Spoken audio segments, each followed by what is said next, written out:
अस्सलाम वालेकुम गाइस, उम्मीद करता हूँ कि आप सब खैरियत से होंगे। आप देख रहे हैं expert educational tutorial with Imran. ये लेक्चर नंबर 1 है। लेक्चर नंबर 1 में हम जो डिस्कस करेंगे वो इंट्रोडक्शन होगा प्रोग्रामिंग का। ये लेक्चर बिगिनर्स के लिए बहुत इंपॉर्टेंट है। अभी तक आपने इस चैनल को सब्सक्राइब नहीं किया तो जल्दी से इस चैनल को सब्सक्राइब कर लीजिए और बेल आइकन के बटन पर क्लिक कर लीजिए ताकि मेरी तमाम आने वाली वीडियो की नोटिफिकेशन आपको मिल सके। तो बगैर वक्त ज़ाय किए आज के लेक्चर का आगाज करते हैं। तो जो फर्स्ट टॉपिक है वो है language. What is language? A way to communicate. अगर हमें एक दूसरे की लैंग्वेजेस नहीं आती तो हम एक दूसरे के साथ कम्युनिकेट भी नहीं करते। फॉर एग्जांपल, एक इंग्लिश स्पीकिंग पर्सन है और एक उर्दू स्पीकिंग पर्सन है। दोनों आपस में उस वक्त तक कम्युनिकेट नहीं कर सकते जब तक दोनों को एक दूसरे की लैंग्वेजेस ना आती हो। जब एक दूसरे को लैंग्वेजेस आती होंगी तो दोनों आपस में कम्युनिकेट कर सकते हैं। लेकिन हमने जो इधर कम्युनिकेट करना है वो कंप्यूटर के साथ करना है। कंप्यूटर सिर्फ एक लैंग्वेज जानता है, वो है बाइनरी लैंग्वेज। वो सिर्फ 0 और 1 की लैंग्वेज को जानता है, इसके अलावा वो किसी लैंग्वेज को नहीं जानता। जो हम प्रोग्राम लिखते हैं, अपने कोड लिखते हैं कंपाइलर के ऊपर, वो हम लिखते हैं हाई लेवल लैंग्वेज के अंदर। लेकिन कंप्यूटर तो हाई लेवल लैंग्वेज को जानता ही नहीं, वो तो लो लेवल लैंग्वेज को जानता है। तो हमें हाई लेवल को लो लेवल में कन्वर्ट करने के लिए कंपाइलर की जरूरत पड़ी और कंप्यूटर को हम इंस्ट्रक्शन दे सके। लैंग्वेज सोर्स ऑफ कम्युनिकेशन है बिटवीन ह्यूमन एंड कंप्यूटर, जिसकी वजह से हम कंप्यूटर से अपने फंक्शन परफॉर्म करवा सकते हैं। इसके बाद है programming language. A language which is used to write a program. Program लिखने के लिए जो लैंग्वेज हम यूज करते हैं, इस्तेमाल करते हैं, उसे प्रोग्रामिंग लैंग्वेज कहते हैं। कि हर प्रोग्रामिंग लैंग्वेज के अंदर कोड लिखा जा सकता है। बहुत से प्रोग्रामिंग लैंग्वेजेस हैं। हर प्रोग्रामिंग लैंग्वेज का यूनिक सिंटैक्स होता है जिसके मुताबिक हम कंपाइलर के ऊपर कोड लिखते हैं और उसको कन्वर्ट करते हैं लो लेवल लैंग्वेज के अंदर। फिर उसकी वजह से हम कंप्यूटर से अपने फंक्शन परफॉर्म करवा सकते हैं। उसके बाद है how to learn programming language. आप प्रोग्रामिंग लैंग्वेज को कैसे सीख सकते हैं? इस वक्त 5000 प्लस लैंग्वेजेस हैं, लेकिन जो उसमें से इंपॉर्टेंट लैंग्वेज है वो सिर्फ 250 है। तो अगर आप एक प्रोग्रामर बनना चाहते हैं, प्रोग्रामिंग सीखना चाहते हैं, तो उसके लिए आपको बहुत स्ट्रगल की जरूरत पड़ेगी। क्योंकि जो प्रोग्रामिंग लैंग्वेज है आप इसको रट्टा नहीं लगा सकते, आपको इसका कंसेप्ट होना जरूरी है। क्योंकि ये स्किल बेस्ड लैंग्वेज है, रट्टा बेस्ड लैंग्वेज नहीं है। अगर आपको इसकी स्किल आता है, इसका सिंटैक्स आता है, तो आप प्रोग्राम बना सकते हैं, अदरवाइज आप प्रोग्राम नहीं बना सकते। आप एक अच्छे प्रोग्रामर बन सकते हैं अगर आप स्ट्रगल करते हैं। इस वक्त दुनिया में बहुत सी लैंग्वेजेस हैं, ना आप एक दिन में उन सब लैंग्वेजेस को सीख सकते हैं, ना ही किसी एक लैंग्वेज को एक दिन में सीख सकते हैं। लेकिन लैंग्वेजेस बहुत ईजी होती हैं, सिर्फ कॉन्सेप्ट की जरूरत होती है। इधर कुछ लैंग्वेजेस हैं जैसे for example C, C plus plus, Java, Python, JavaScript. इसके बाद हम applications of programming languages. First जो है वो बिल्डिंग वेबसाइट्स।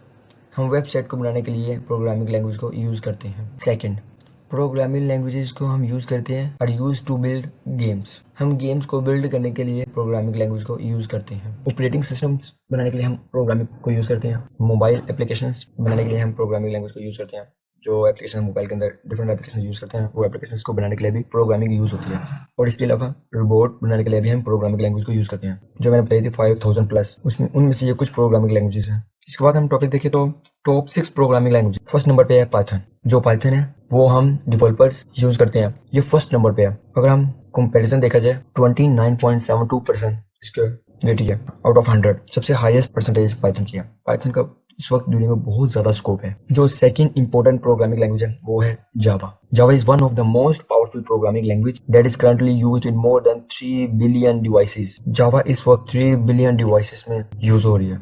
अगर हम इसकी परसेंटेज की बात करें 19.03 out of 100 second important programming language है जावा। अगर जावा के हम एप्लीकेशंस की बात करें, यूजेस की बात करें, तो फर्स्ट है डेस्कटॉप। सेकंड मोबाइल एप्लीकेशंस में इन्हें यूज किया जाता है। थर्ड वेब डेवलपमेंट में हम यूज करते हैं। फोर्थ आर्टिफिशियल इंटेलिजेंस में भी हम जावा को यूज करते हैं। जावा बहुत इंपॉर्टेंट लैंग्वेज है, इसका भी स्कोप पाइथन के अराउंड बहुत करीब है। थर्ड इंपॉर्टेंट जो प्रोग्रामिंग लैंग्वेज है वो है जावास्क्रिप्ट, जिसको हम यूज करते हैं वेबसाइट्स के पेजेस बनाने के लिए, हम इसको भी यूज करते हैं। अगर हम इसके स्कोप की बात करें, परसेंटेज की बात करें, तो जो इसकी परसेंटेज है 10 इंपॉर्टेंट प्रोग्रामिंग लैंग्वेजेस में से, तो वो 8.2 है, यानी ये थर्ड नंबर पे आती है। इसके जो स्कोप है वो भी बहुत ज्यादा है अभी, क्योंकि इसको हम वेबसाइट बनाने के लिए यूज करते हैं। बहुत से लोग वेबसाइट से लाखों रुपए अर्न कर रहे हैं। इसके बाद हम बात करें सी की, तो C is a general purpose programming language that is design to work efficiently on games, graphics and enterprise applications. C plus plus जो डिजाइन की गई है वो गेम्स के लिए डिजाइन की गई है, सी से काम करते हैं, गेम्स और ग्राफिक्स का। तो सी इन 2-3 चीजों के लिए मोस्ट इंपोर्टेंट प्रोग्रामिंग लैंग्वेज है। फिफ्थ नंबर पर है PHP. First server side language है जो एचटीएमएल के लिए यूज होती है।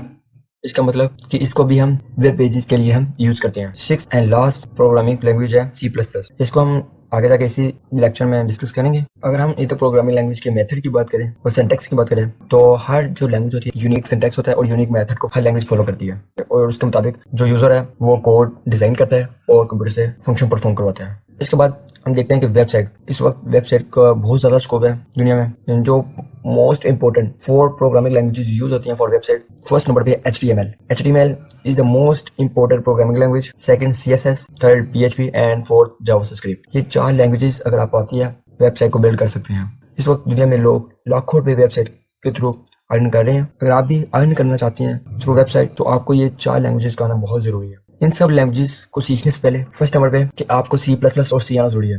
कंपल्सरी नहीं है कि C++ और C आना इसलिए जरूरी है क्योंकि जो इन सब का बेसिक्स है C++ के ऊपर है।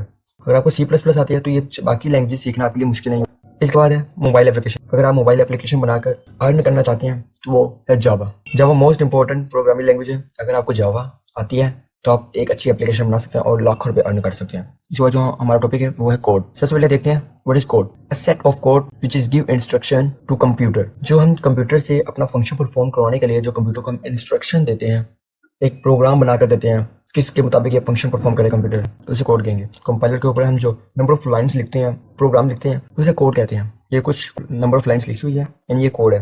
अगर मैं आपको एक सिंपल एग्जांपल के थ्रू समझाना चाहूँ तो वो ये है कि मैं वैसे एक लीमू पानी बनाना चाहता हूँ लेकिन उसे लीमू पानी नहीं बनाना आता, तो मैं उसे इंस्ट्रक्शन दूंगा, उसे बताऊंगा मेथड के सबसे पहले एक ग्लास ले, उसमें पानी ले, लीमू ले, सॉल्ट, नमक ऐड करे, इन सबको मिक्स करके मुझे दे दे। जो इसको मैंने मेथड बताया है, इंस्ट्रक्शन दिया है, ऐसे ही हम कंप्यूटर के साथ करते हैं। हम कंप्यूटर को नंबर ऑफ लाइंस लिख कर देते हैं, प्रोग्राम बना कर देते हैं, कोड लिख कर देते हैं कि कंप्यूटर हमें इसके मुताबिक फंक्शन परफॉर्म करके दे।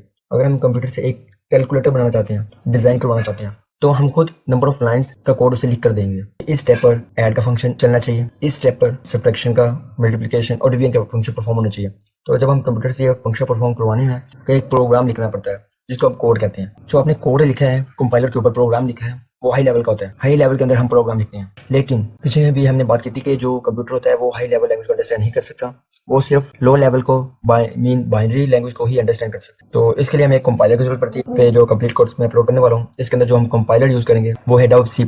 उसके बाद है जो कंपाइलर होता है जिस सॉफ्टवेयर के ऊपर वो फंक्शन परफॉर्म करता है वो है IDE, इंटीग्रेटेड डेवलपमेंट इन्वायरमेंट। ये सॉफ्टवेयर है जिसके ऊपर कंपाइलर फंक्शन परफॉर्म कर रहा होता है। इसके बाद है ऑपरेटिंग सिस्टम। ऑपरेटिंग सिस्टम क्या होता है? ऑपरेटिंग सिस्टम ये कह सकते हैं कि जो हम अपने कंपाइलर पे कोड लिखते हैं किसी भी लैंग्वेज के अंदर, तो उसको हम किसी भी पीसी के अंदर रन करवा सकते हैं। फॉर एग्जांपल, अगर मैं अपने पीसी के ऊपर विंडोज 7 के ऊपर एक प्रोग्राम लिखा है, अगर आप उस कोड को अपने पीसी के ऊपर रन करवाना चाहते हैं, तो मैंने विंडोज 7 के ऊपर कोड लिखे है, तो अगर आप उस प्रोग्राम को अपने कंपाइलर के ऊपर रन करवाना चाहते हैं जब आपकी विंडोज 7 होगी, अगर विंडोज 7 नहीं है आपकी तो वो कोड रन नहीं करेगा, यानी जो विंडो है वो सेम होनी चाहिए। इसके बाद है लास्ट टॉपिक है C++। What is C++? C++ है क्या? C++ is a high level semi object oriented programming language. मतलब सेमी ऑब्जेक्ट ओरिएंटेड एक हाई लेवल लैंग्वेज है, ऑब्जेक्ट ओरिएंटेड प्रोग्रामिंग।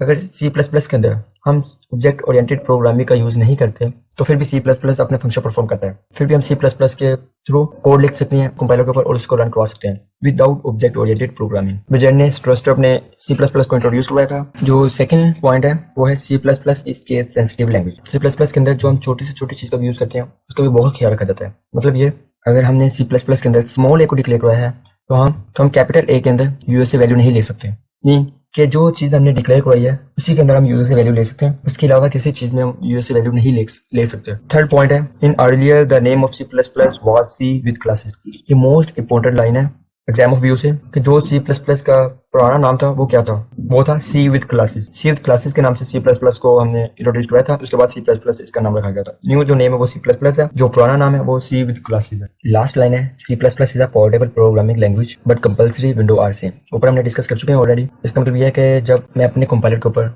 एक कोड लिख रहा हूँ, C++ का एक प्रोग्राम लिख रहा हूँ, अगर आप उसी प्रोग्राम को आप अपने कंपाइलर के ऊपर रन करवाना चाहते हैं तो उसके लिए जरूरी है, कंपल्सरी है, विंडो सेम होनी चाहिए, अगर अदरवाइज प्रोग्राम रन नहीं होगा। जो हम सेकंड लेक्चर में डिस्कस करेंगे वो है टॉपिक्स इन C++ और थर्ड लेक्चर में हम जाकर बेसिक्स देखेंगे। उम्मीद करता हूँ कि आपको आज का लेक्चर पसंद आया होगा।